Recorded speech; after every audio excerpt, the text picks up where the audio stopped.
Shalom! Estamos aqui para continuar o nosso tema, Paulo e a Torá. Muita gente tem escrito e comentado. Rabino Marcelo, que fantástico esse estudo de Paulo, como a gente tá mais fácil a gente argumentar com os nossos irmãos. E hoje nós vamos continuar a parte 2, tá? Parte 2, Paulo e a Torá. E eu já começo com você citando aqui um versículo que está lá em Atos 13.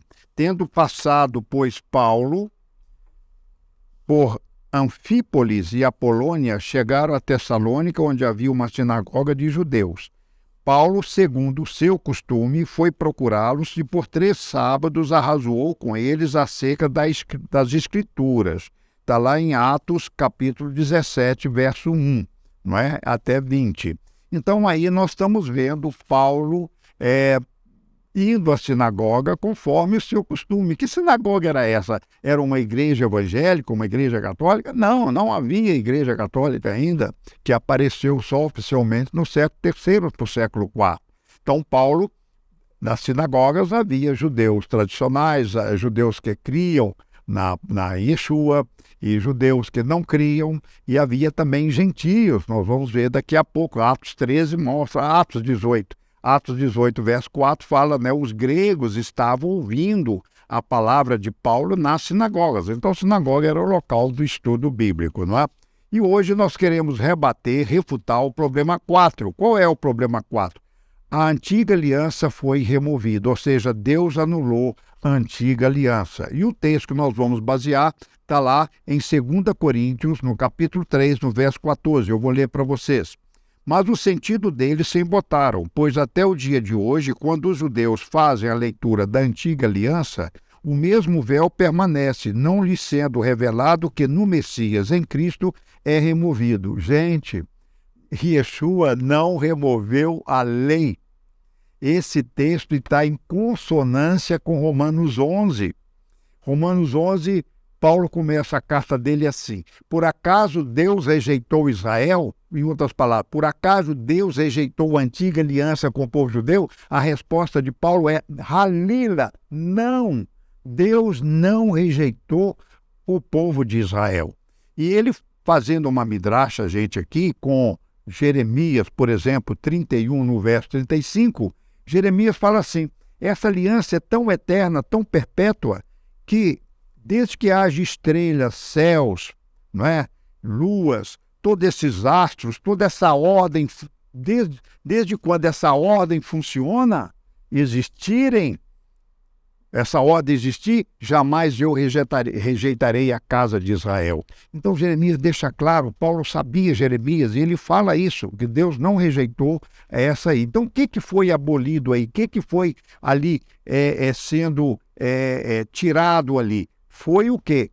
O véu. Que véu é esse? Esse mesmo véu que permanece. Olha, esse véu que permanece, o mesmo véu permanece, é que nós temos que entender o contexto de Romanos 11. É a falta de visão. Romanos 11 fala que Deus, Deus, o próprio Deus, cegou os entendimentos, a visão do povo judeu, para que vendo não enxergue, para que ouvindo não escutem a respeito do Messias. Então nós temos que entender que há um propósito divino. Deus cegou parte do povo judeu que não conseguiram ver, então eles estão com um véu. E porque eles têm esse véu, eles não conseguem ver Yeshua até os dias de hoje. Mas quem está no controle? Deus está no controle. Eu até faço aqui uma colocação muito pessoal, e eu falo assim: os judeus têm fama aí de ser assim um pouco desconfiado, muito fechado, né? Vivem suas próprias comunidades, assim com um certo egoísmo, uma certa vaidade em relação à Torá. Eu até entendo. E eu falo assim: imagine você se naquela época todos os judeus reconhecessem Yeshua como Messias, eles iam guardar todas as informações no Aron HaKodesh, na arca que existe nas sinagogas, e não ia dar para ninguém. E Deus, já sabendo disso, o que ele faz?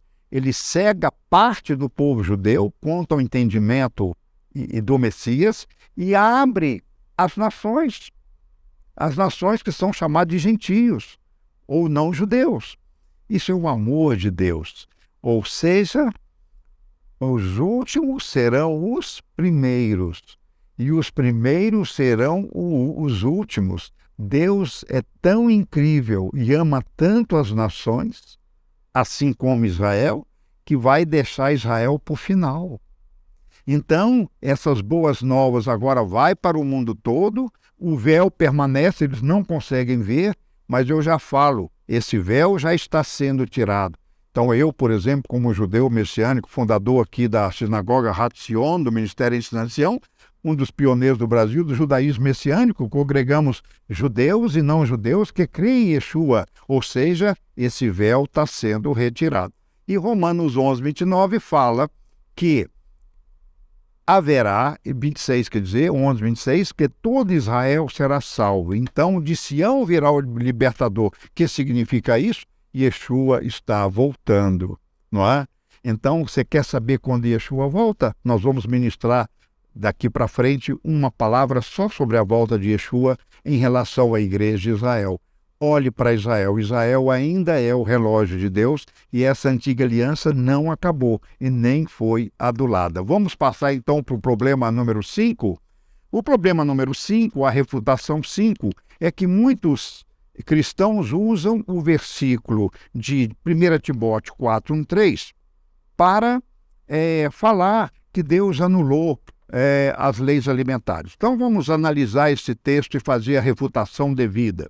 Ora, o Espírito afirma expressamente que nos últimos tempos, quer dizer, antecedendo a volta de Yeshua, alguns apostatarão da fé por obedecerem espíritos enganadores a ensino de demônios.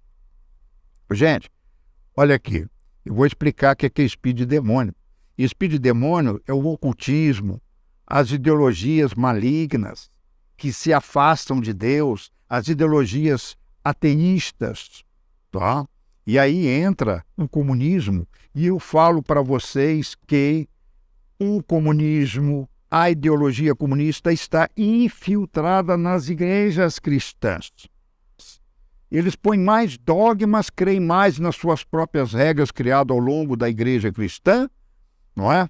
Inúmeros concílios, bulas, éditos, e não só católico não, evangélico também, que partiu de Lutero, de Calvino e de outros pais da igreja da Reforma, também está muito dogma, muita interpretação errônea que saiu fora da palavra, do contexto. E uma é essas aqui, que Paulo, Yeshua, a Bíblia não anula as festas bíblicas. Elas são judaicas, sim, elas são, mas aquele gentio em Cristo que quer celebrá-las, ele pode celebrar com muita autoridade.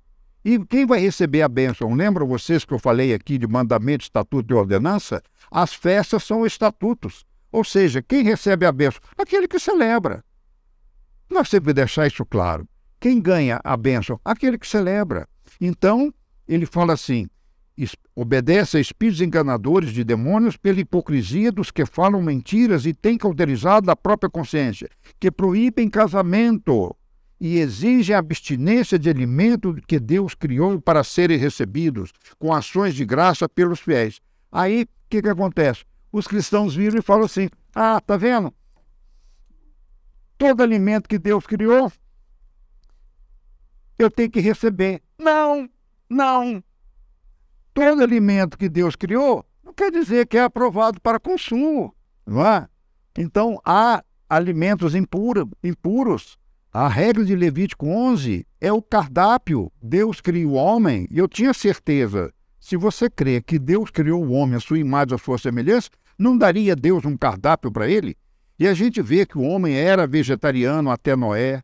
Depois da época de Noé para frente, começa o homem, Deus permite ele se alimentar de animais, de carne, não é verdade? De ervas, sementes e carne. A carne está dentro do cardápio, sim, é uma gordura saturada e um alimento bom que vem dos animais. Mas Deus também dá certas regras aos animais. Por exemplo, nós não podemos comer répteis, não vamos comer jacaré, cobra, não é verdade? Não vamos comer aves de rapina, que são as aves que se alimentam de detritos e restos podres, como, por exemplo, urubu, gavião, fazão, falcão, são aves que eu não como, mas eu posso comer uma galinha, eu posso comer um pato, não é? Posso comer a carne de carneiro, a carne de boi, não é verdade? Ah, mas então se eu não come porco? Não, porque a Bíblia fala que tem que ter unhas fendidas e ruminar. O porco não rumina, eu não como. Só um detalhezinho. Deus é tão sábio que os animais que Ele permitem se alimentam de vida, de ervas verdes, o boi, o carneiro. Eles comem verde, eles comem vida, não é verdade? Enquanto animais que não se comem, eles se comem até as próprias fezes, não é verdade? Pensa bem. Então, há uma ciência aí.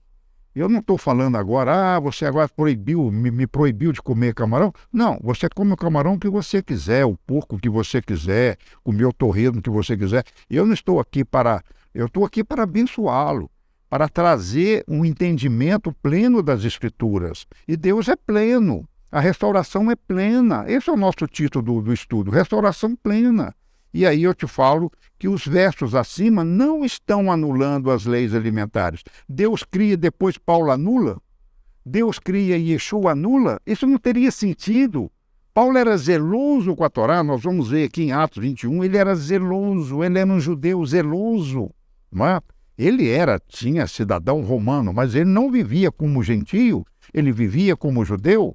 E está lá em Atos 21 que ele era zeloso com a lei, guardava a lei. Ele veio do partido, um fariseu religioso, da escola de Gamaliel, que era neto de Hilel. Então havia ali, gente, toda uma estrutura religiosa de temor e de piedade a Deus, e Paulo viveu dentro desse contexto. Então, pelo fato, aí vem outras pessoas menos informadas e falam, mas Pedro teve aquela visão dos animais imundos, e aí a palavra fala, Pedro come. Gente, a própria palavra já falou, Pedro estava tendo uma visão. Foi a linguagem que Deus usou para Pedro entender que os gentios não eram bichos imundos. Essa foi a linguagem que Deus entendeu. Mas Deus não estava permitindo comer bichos imundos, não. Que a palavra considera impuro, né? Ou imundos. Algumas versões bíblicas falam imundo, outras falam impuros. Mas ali foi a visão que Paulo entendeu, que Cornélio ia bater em sua porta e ele teria que ir numa reunião de seguidores de Yeshua que não eram judeus. E ele tinha que ser recebido porque Deus cria um novo homem, judeus e gentios em Cristo, a família de Deus. Vamos passar para a refutação número 6. Vamos lá. Houve mudança da lei. Isso é outro problema lá de Hebreus 7, 12 até o versículo 18. Diz assim, pois quando se muda o sacerdócio, necessariamente há também mudança da lei. Portanto, por um lado, se revoga a anterior ordenança por causa de sua fraqueza e inutilidade. Ai, ai, ai, ai, ai, ai, ai. Aí o crente menos informado vira e fala, tá vendo? O autor de Hebreus, que muitos consideram Paulo ser Paulo, inclusive eu acho que o autor de Hebreus pode ter sido Paulo pela linguagem, pela profundidade do entendimento judaico, ou não sabemos. Mas seja de Paulo ou não, esse versículo de Hebreus capítulo 7, o autor de Hebreus não está anulando aí a lei, a ordenância, não. Ele está aí falando do ofício sacerdotal. Sacerdócio, não se muda o sacerdócio. Pois quando se muda o sacerdócio, vai mudar também a lei, mas não que a lei foi anulada. O sacrifício levítico, você não vai mais matar um boi e um carneiro para a remissão dos seus pecados. Yeshua é o cordeiro pascal que se fez carne, não é? Que morreu naquele madeiro para nos trazer a redenção e arrependimento. Então ele está falando disso. E a palavra que o autor de Hebreus usa é nomos metateses, ou seja, a mudança da Torá, mas não anula, acaba ou invalida. Ele está falando a mudança da lei de Levítico, que agora tem o sumo sacerdote Yeshua, não é? Ele é o verdadeiro sacrifício vivo que nos traz a absolvição dos nossos pecados. Não é verdade? Ele é o Cordeiro de Deus que tira o pecado do mundo. Bom, esse está muito fácil, nós não vamos delongar mais não. A refutação número 7 a antiga aliança desapareceu. Eles vão se basear também em Hebreus 8, 7. porque está escrito assim: porque se aquela primeira aliança tivesse sido sem defeito, de maneira alguma estaria sendo buscado lugar para uma segunda aliança. Quando se diz nova, torna antiquada a primeira. Ora, aquilo que se torna antiquado e envelhecido está prestes a desaparecer. Aí os crentes menos avisados falam: está vendo? Olha aí, desapareceu a lei. Não, ele não está falando nada disso. O conceito aqui que ele está se referindo aqui é em falar que houve em Yeshua o sacrifício vivo, que não tem que sacrificar animais, porque quando ele diz nova, existe agora algo novo. Que algo novo é esse? Aí você tem que entender do grego. A palavra novo aqui é a palavra kainos. Kainos não é novo de criar. Kainos é renovar. O que é renovar em português? Renovar. Uma coisa que era nova, você está renovando, mas você não está criando, porque a palavra grega para criar coisa nova é neos. O grego aqui usou kainos.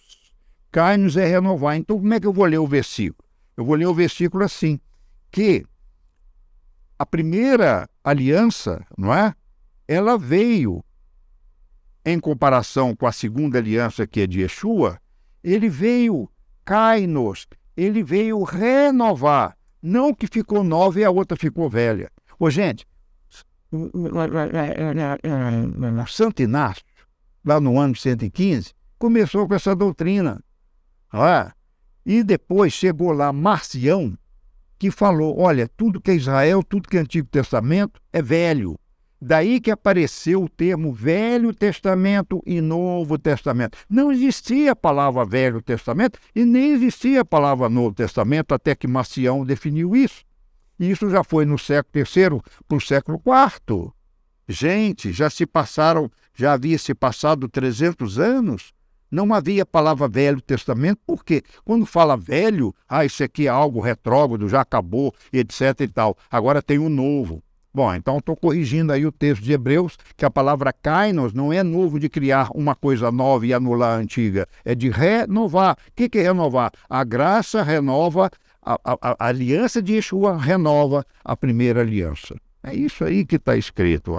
Eu tenho certeza que vocês aprenderam hoje a palavra kainos, renovar, é o texto aí, não neos, de criar. Se ele falasse neos, aí sim, a nova aliança anulou a antiga.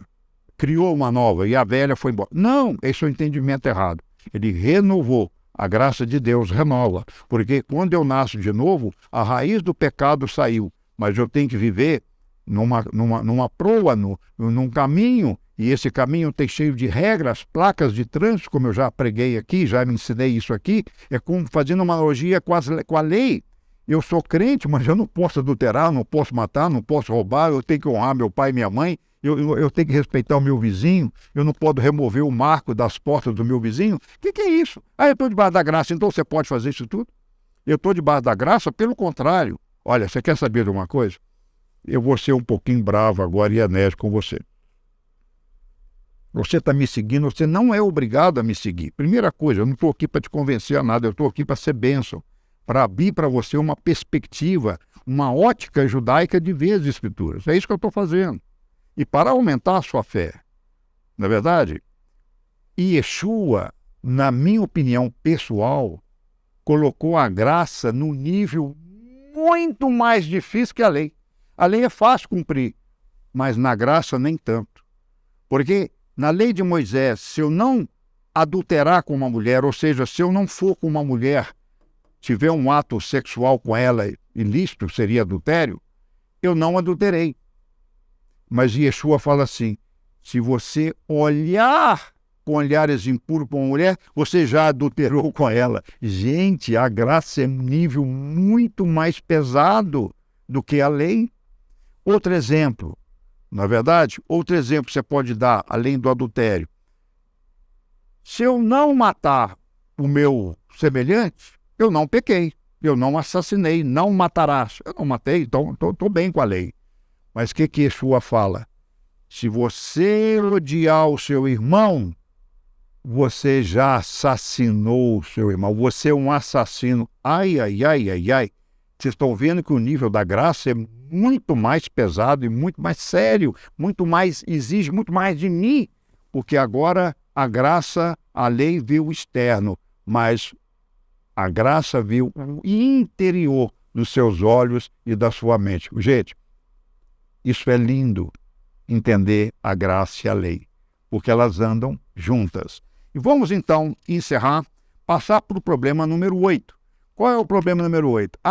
Isso aí é muito falado. Romanos 8, né? Fala, a lei de Cristo nos livrou da lei de Moisés. Então aí agora eu estou em Cristo, acabou esse maldito Antigo Testamento, Velho Testamento, essa lei de judeu. Eu não tenho nada a ver com isso, eu estou debaixo da graça, estou debaixo da lei. E aí vem essa ignorância toda.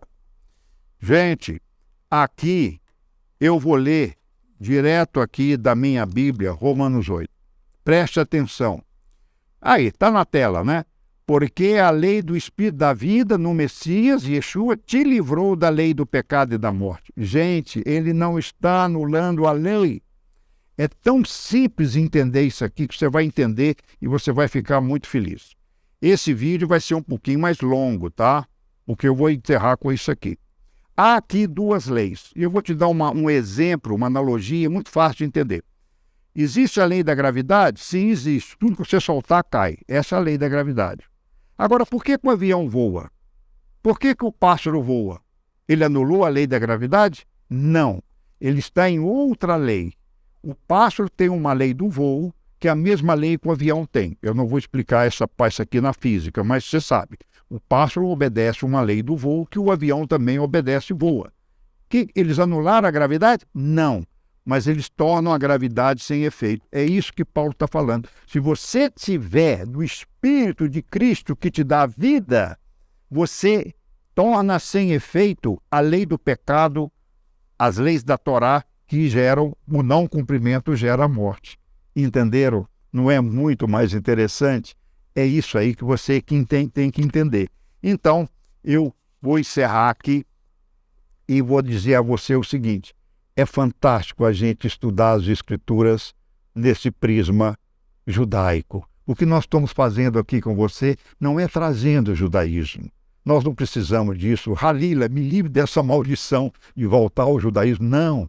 Eu estou fazendo uma releitura da palavra de Deus no prisma judaico no qual ela foi escrita. Porque se ela fosse escrita pelos americanos, eu ia entender a cultura americana, a língua americana, mas Yeshua é judeu. Ele escreveu, viveu como fariseu, como Paulo era fariseu. Então, o ambiente sinagogal, o ambiente ali que foi escrita a Santa Palavra de Deus, o Novo Testamento.